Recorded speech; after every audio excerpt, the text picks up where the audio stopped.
मैं एक news channel में रिपोर्टर का काम करता हूँ। मैं कई सारे अलग अलग मुद्दों पे रिपोर्ट लिखता हूँ। मेरे पास कुछ विश्वसनीय स्रोत है, लेकिन मुझे खास जानकारी एक विशेष स्रोत से मिल जाती है, जो है मेरा मोती।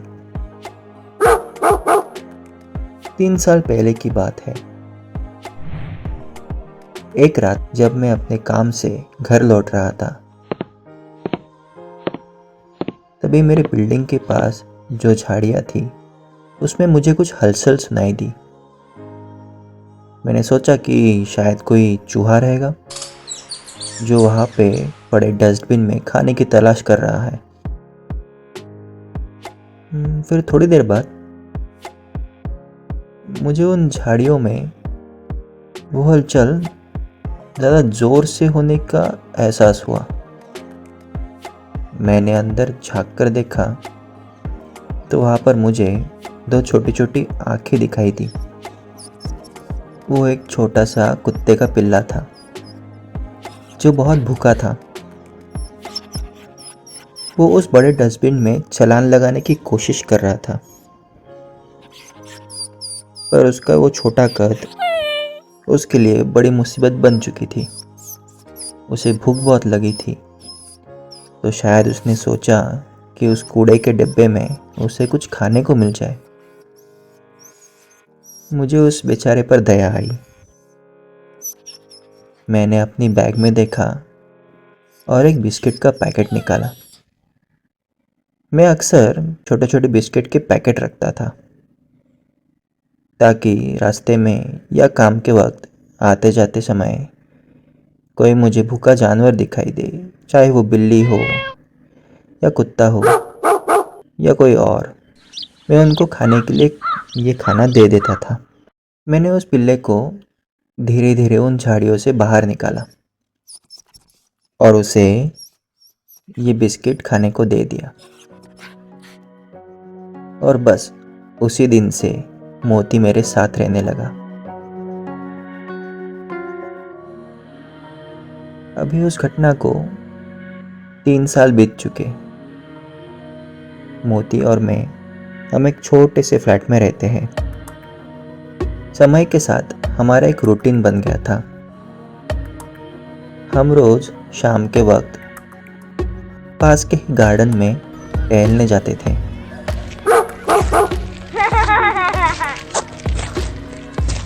मोती इतना अच्छा था कि उसने कभी भी दूसरे कुत्तों को देखकर शरारतें नहीं की या उनसे झगड़ने की कोशिश नहीं की। वो हमेशा उनको नज़रअंदाज करके मेरे साथ ही रहता था। एक शाम हम गार्डन में बने तालाब के पास चल रहे थे। तभी अचानक से मोती चलते चलते रुक गया और वहां पर दूर में उसकी नज़र एक जगह पे स्थिर हो गई और वो वहां पर दौड़ पड़ा। मैं भी मोती के पीछे पीछे दौड़ने लगा। मैंने मोती को आवाज़ दी, लेकिन जैसे ही हमने वो छोटी छोटी झाड़ियाँ पार की, तो मैंने देखा कि एक आदमी घास पर लेटा हुआ था और उसके पास उसका पालतू कुत्ता बेचैन हो रहा था।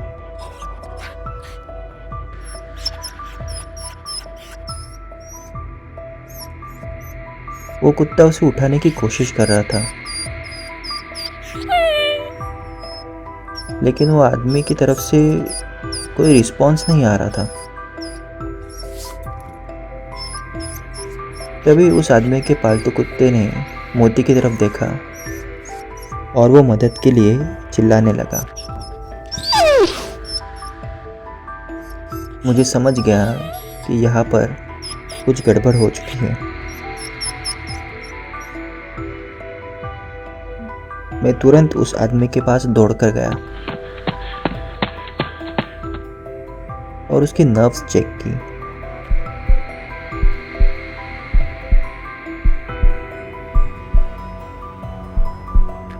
तो मुझे समझ में आ गया था कि इसकी सांसें बहुत धीमी हो चुकी है।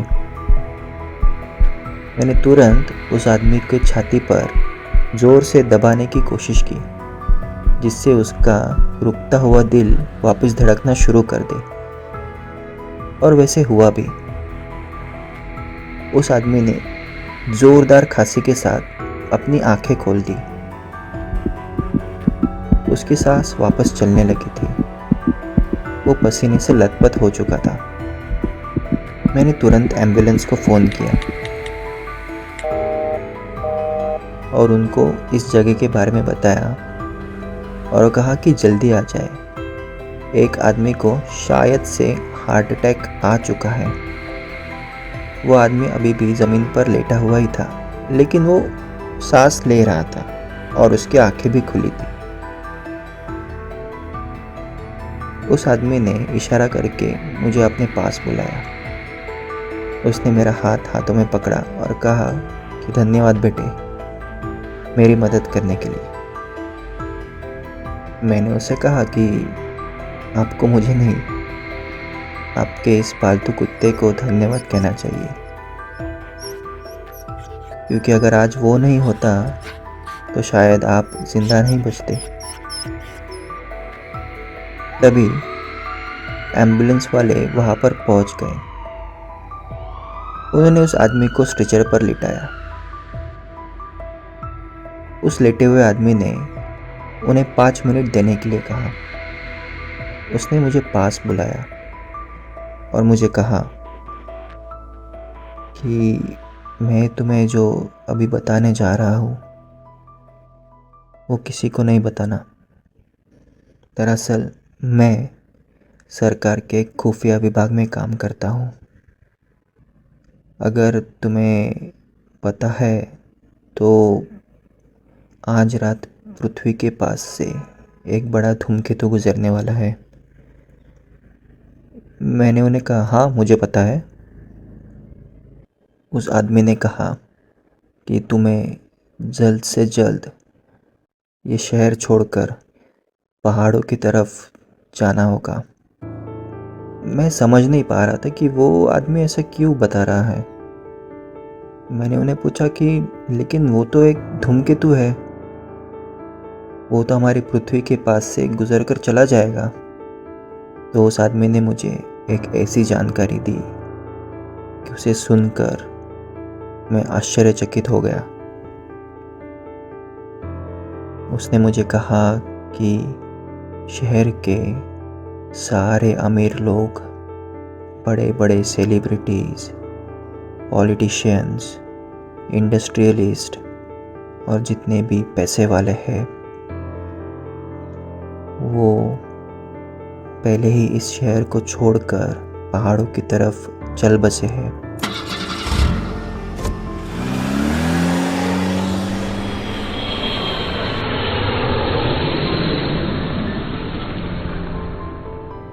क्योंकि ये धूमकेतु जब भी पृथ्वी के पास से गुजरा है, बहुत बड़ी महामारी या फिर विनाश हुए हैं। और इस बार जब ये पृथ्वी की कक्षा से बहुत पास से गुजरेगा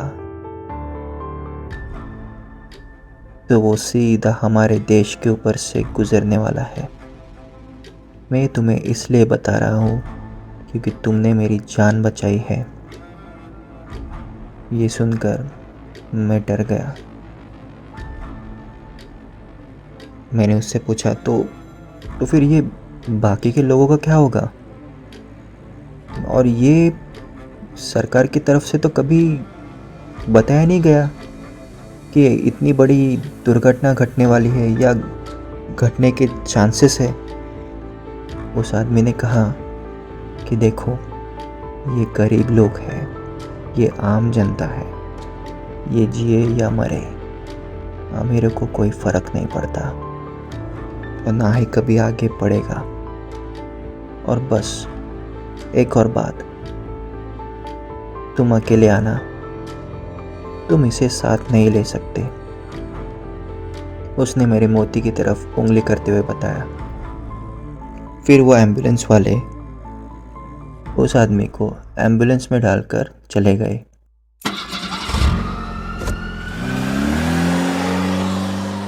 लेकिन मुझे ये देखकर आश्चर्य हुआ कि वो आदमी अपने कुत्ते को साथ लेके गया ही नहीं। अब मुझे थोड़ा थोड़ा उसके कहने का मतलब समझ में आने लगा था। वो दरअसल इस गार्डन में आया था अपने इस कुत्ते से छुटकारा पाने के लिए। मुझे उसकी ये बात सोचकर उसके ऊपर बहुत ज़्यादा गुस्सा आया। फिर मुझे ऐसा लगने लगा कि काश मैं उस आदमी को बचाता ही नहीं। जो बेजुबान के साथ ऐसा कर सकता है वो इंसान कहने के लायक ही नहीं। उस आदमी का वो बेचारा कुत्ता हड़बड़ा गया था और वो डर भी रहा था। उस बेचारे को यह नहीं पता था उसके स्वार्थी मालिक ने हमेशा के लिए छोड़ दिया है। मैंने उस कुत्ते के सिर पर हाथ फिराया, उसे शांत किया और फिर मैं उसे और मोती को साथ लेके घर पर आया। वो कुत्ता थोड़ा डरा हुआ ही था, पर मोती साथ में था इसलिए वो थोड़ा बहुत नॉर्मल होने की कोशिश कर रहा था। मोती उसके साथ खेलने की कोशिश करता रहा। मैंने तुरंत अपना लैपटॉप ऑन किया और मुझे एक ऐसी चीज़ समझ में आ गई जिससे पढ़कर मेरे होश ही उड़ गए।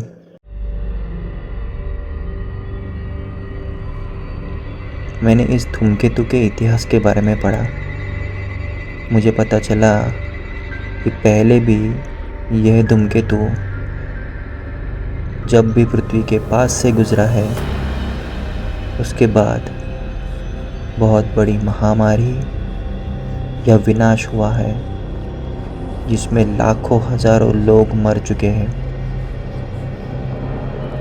मुझे एहसास हुआ कि शायद इस बार भी कुछ ऐसा ही होने वाला है।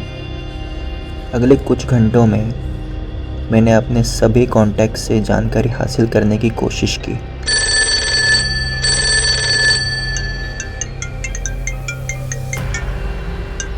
मेरे जितने भी सहकर्मी हैं उन्होंने एक ही बात बताई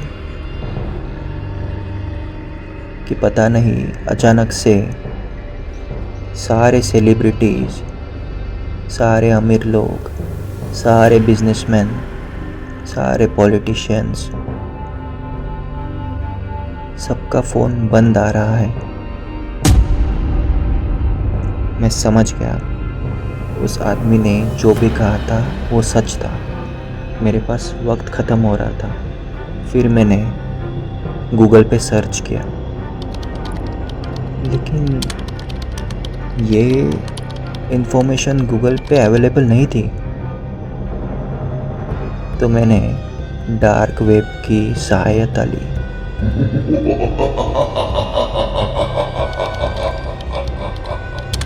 उसमें मुझे पता चला कि यही धूमकेतु 2004 साल में हमारे देश के ऊपर से गुजरा था। तभी हिंद महासागर में इतना बड़ा भूकंप आया कि उसके बाद जो सुनामी आई उसमें इंडोनेशिया, श्रीलंका, भारत का पूर्वीय तटीय इलाका और कई सारे छोटे द्वीप तबाह हो गए थे। उसमें करीब 2.5 लाख से ज़्यादा लोग मारे गए। फिर ये धूमकेतु अगली बार वापस 2008 में पृथ्वी के पास से गुजरा, जब म्यांमार देश में एक नरगिस नाम का बड़ा तूफान आया था जिसमें 1.5 लाख से ज़्यादा लोग मारे गए। उसके पहले भी ये 1999 में हमारी पृथ्वी के ऊपर से गुजरा। तब इसकी चपेट में भारत का ओडिशा राज्य आया था। वहाँ पर एक भयंकर महातूफान आया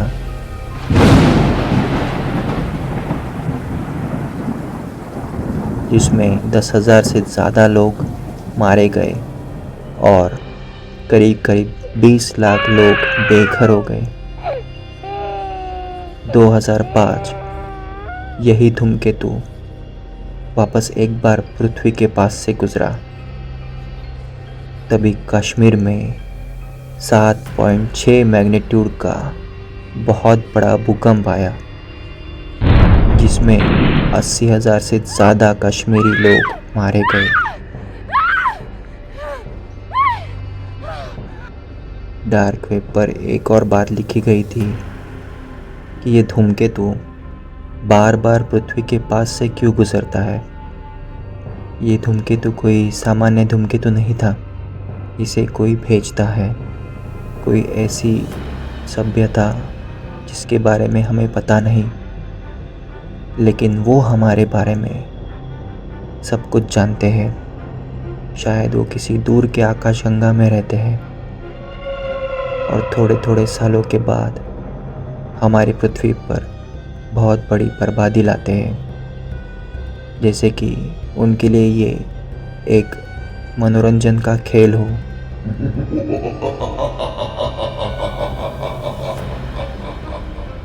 और दुनिया के कई जाने माने लोग, कई अमीरजादे, उनको ये पहले से ही पता चल जाता है कि ये धूमकेतु कब और कहाँ से गुजरने वाला है, तो वो अपनी जान बचाकर भाग लेते हैं और पीछे छूट जाते हैं तो गरीब लोग। ये सब पढ़ते पढ़ते करीब करीब मेरे 1-1.5 घंटा ऐसे ही निकल गए। तभी मुझे अचानक से कुछ चीज़ याद आ गई। मैंने मोती और उस दूसरे कुत्ते को खाना दे दिया और मैंने तुरंत अपनी गाड़ी की चाबी निकाली और मैं पास के ही एक बड़े से सुपरमार्केट में गया।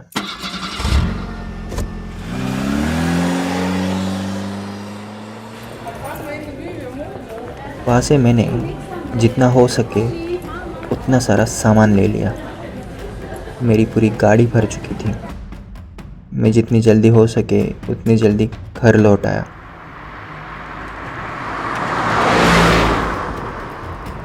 मुझे रास्ते में पता चला कि बाहर तो सब कुछ नॉर्मल ही चल रहा था। लोगों को आने वाली मुसीबत के बारे में पता ही नहीं था। लोग अपनी रोज़मर्रा की ज़िंदगी में बिज़ी थे। मैं घर पर आया। मैंने मोती और उस कुत्ते को अपने साथ में लिया, उन्हें गाड़ी में बिठाया और मैं जितना जल्दी हो सके उतना जल्दी एक एड्रेस पर पहुंचा।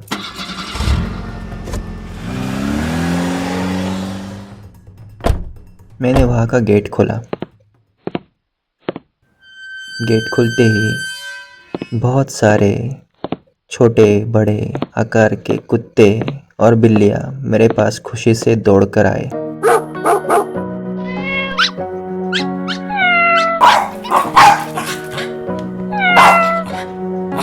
मैं जर्नलिस्ट होने के साथ ही इन बेजुबान जानवरों के लिए एक एनजीओ भी चलाता था। ये ऐसे जानवर थे जिनको किसी ने छोड़ दिया है या फिर किसी ने इनको तकलीफ़ पहुंचाई है, जिसकी वजह से इनको नॉर्मल ज़िंदगी नहीं मिल सकती। मेरे पास तो कई ऐसे भी कुत्ते थे जिनका पिछला भाग गाड़ियों ने कुचल दिया था और उन्हें ऐसे ही मरने के लिए रोड पर छोड़ दिया था। करीब करीब 100-150 जानवर इनका ख्याल में रखता था। वो मुझे देखकर बहुत ज़्यादा खुश हुए। मैंने उन सबको मेरे पास लिया। मैं उनके साथ खेला भी। उनको बॉल से खेलने में बहुत मज़ा आता था। मैंने हमारे एनजीओ में जितनी भी बिल्लियाँ थी उनके लिए पेट भर मछलियाँ लाई। उन कुत्तों के लिए मैंने बहुत सारा डॉग फूड भी लाया था। आखिर मैंने उन सबको खाना दे दिया।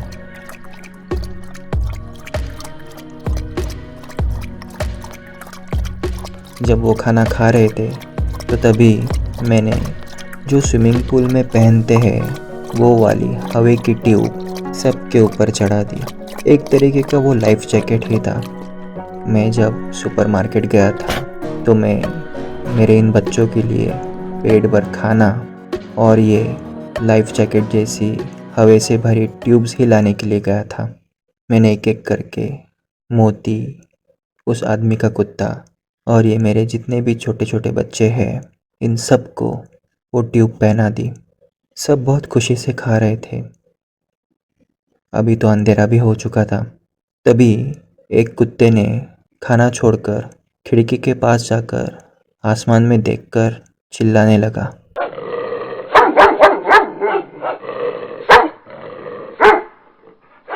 उसका चिल्लाना सुनकर बाकी के कुत्ते भी बाहर आकर आसमान की तरफ देखकर चिल्लाने लगे।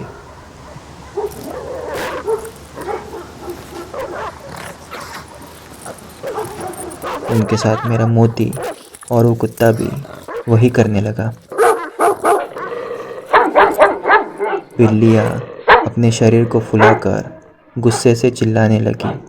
कई बिल्लियाँ तो यह हवा छुपने के लिए जगह ढूंढने लगी। मैं समझ गया था। मैंने आसमान की तरफ देखा। उस काले अंधेरे आसमान में एक चमकता हुआ धूमकेतु हमारे ऊपर से गुजर रहा था।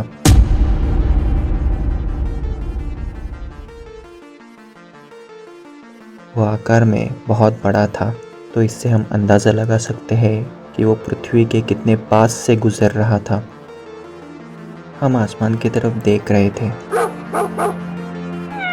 धीरे धीरे वो गायब हो गया, लेकिन जैसे ही वो गायब हुआ हमारे पैरों के नीचे की ज़मीन कँपकँपाने लगी।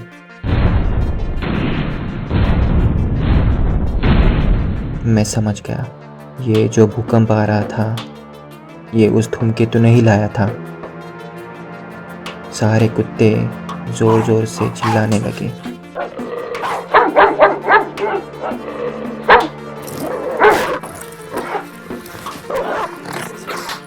मेरी जो एनजीओ की जगह थी वो कुछ ऐसे जगह पे थी जहाँ से समुंदर सामने दिखता था।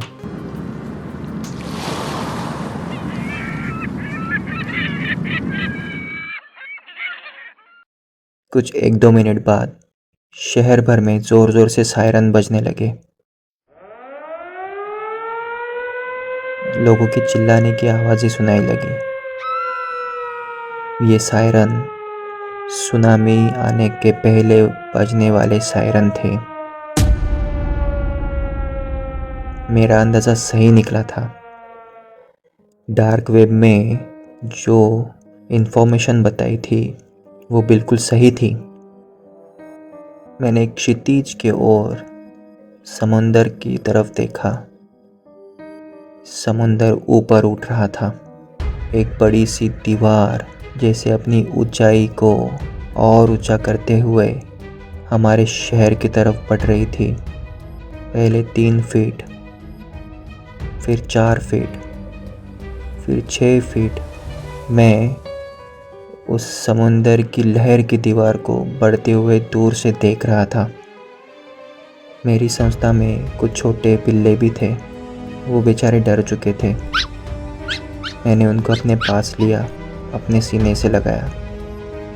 वो समुंदर की बड़ी लहर हमारे पास आते आते करीब 100 फीट तक बढ़ चुकी थी। मोती, वो दूसरा कुत्ता और बाकी के सारे कुत्ते आसमान की तरफ देखकर एक साथ चिल्ला रहे थे। ये चिल्लाना कोई साधारण चिल्लाना नहीं था। उस बड़ी सी लहर को अपने आती तरफ देख के मैंने भी अपनी आंखें बंद कर ली और ऊपर वाले का शुक्रिया किया कि मुझे ऐसी ज़िंदगी दी कि मैं इन बेज़ुबानों को अच्छे पल जीने के लिए दे सका। और तभी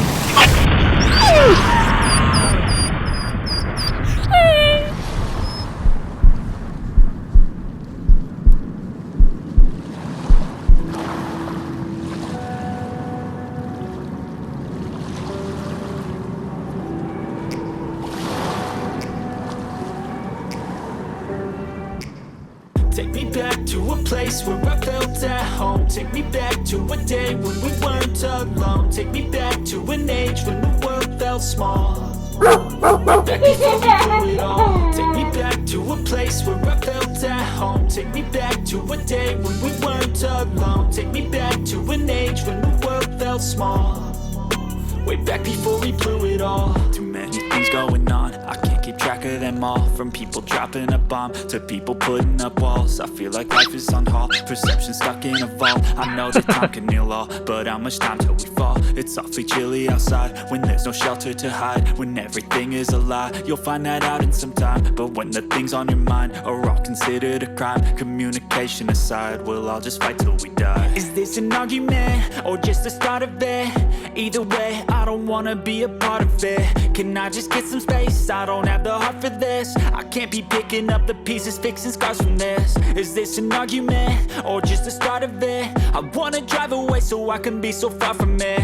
I wanna find a place where no one breaks their promises. Or maybe drown myself in something that is bottomless. Take me back to a place where I felt at home. Take me back to a day when we weren't alone. Take me back to an age when the world felt small.